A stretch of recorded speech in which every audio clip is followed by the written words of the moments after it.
Il voulait libérer l'Afrique. Mais un seul discours a signé sa fin.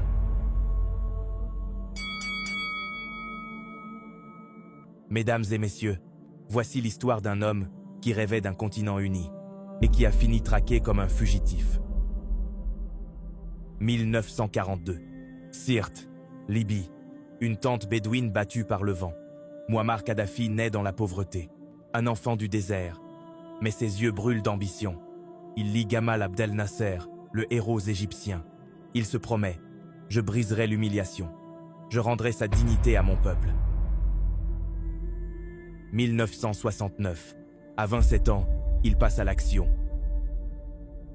Un coup d'État sans une seule balle. Le roi Idriss Ier est renversé. Au matin, Tripoli découvre un nouveau maître. Un jeune capitaine en uniforme vert déclare « Fini la corruption, fini la soumission à l'Occident » et le peuple y croit. Les premières années sont un miracle. Le pétrole finance tout. École gratuite, médecine gratuite, maison pour les familles pauvres. La Libye devient l'un des pays les plus riches d'Afrique. Mais derrière cette prospérité, une autre réalité s'installe. Kadhafi ne partage pas le pouvoir, il le confisque. 1973, il publie son livre vert, 3 volumes qui abolissent parti et parlement. Le peuple gouverne directement, dit-il. En réalité, tout passe par lui.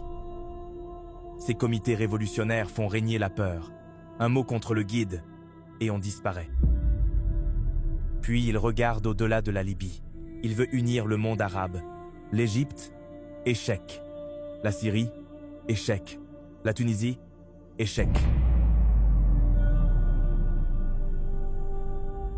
Alors il change de stratégie. Il se tourne vers l'Afrique. Et là, il rêve plus grand que jamais. Il finance des routes, des hôpitaux, des universités. Il paie la dette de plusieurs pays africains. Il parle d'une monnaie africaine adossée à l'or libyen. D'une armée commune pour que l'Afrique n'ait plus jamais besoin de Paris, de Londres, ni de Washington. Il est couronné, roi des rois d'Afrique, par des centaines de chefs traditionnels. L'Occident, lui, commence à trembler. Mais avant ça, il y a Lockerbie, 1988. Un avion Paname explose au-dessus de l'Écosse. 270 morts. Les États-Unis et le Royaume-Uni accusent Kadhafi. 2 agents libyens sont désignés. L'ONU exige leur extradition. Kadhafi refuse. Jamais un Libyen ne sera jugé par l'Occident. Résultat, sanctions, embargo, isolement total. Pendant 10 ans, il résiste. Mais l'économie s'étouffe. Alors, en 1999, il cède. Il accepte un procès dans un tribunal spécial. Puis, en 2003, il reconnaît la responsabilité de son régime et indemnise les victimes. Le monde le réhabilite. Il renonce à ses armes de destruction massive. Tony Blair lui serre la main. Sarkozy plante sa tente à Paris. Mais pendant que les photos circulent, il continue son rêve africain. Et pour l'Occident, ça, c'est plus dangereux qu'un missile. Puis arrive 2011. Le printemps arabe. La Tunisie flambe. L'Égypte tombe. Et la Libye s'enflamme. Benghazi se soulève. Et Kadhafi prend la parole. Devant ses partisans, il hurle « Nous irons à Benghazi, maison par maison, et nous ne montrerons aucune merci, aucune compassion. » Ce discours change tout. Pour l'ONU, ce n'est plus une crise politique, c'est un massacre annoncé. Le Conseil de sécurité vote la résolution 1973. L'OTAN entre en guerre. Les frappes commencent. Ses chars brûlent. Ses avions tombent. Tripoli s'effondre. Octobre 2011. Sirte. Kadhafi tente de fuir. Un drone américain repère son convoi. Un avion français frappe.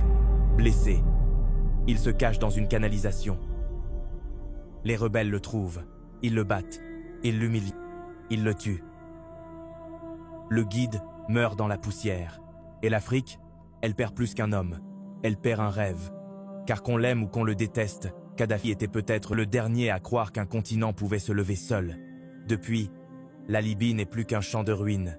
Et l'Afrique attend encore son unité. Alors, que retenir de cette histoire? Que même les rêves les plus grands font peur à ceux qui veulent que rien ne change. Que la force sans stratégie finit toujours par se retourner contre celui qui la porte. Que ceux qui te serrent la main quand tout va bien peuvent te frapper dès que tu deviens gênant. Et que si tu veux bâtir quelque chose d'immortel, prépare-toi à être combattu comme si tu étais dangereux. Moi, je fais que raconter l'histoire. À toi de voir ce que tu veux retenir.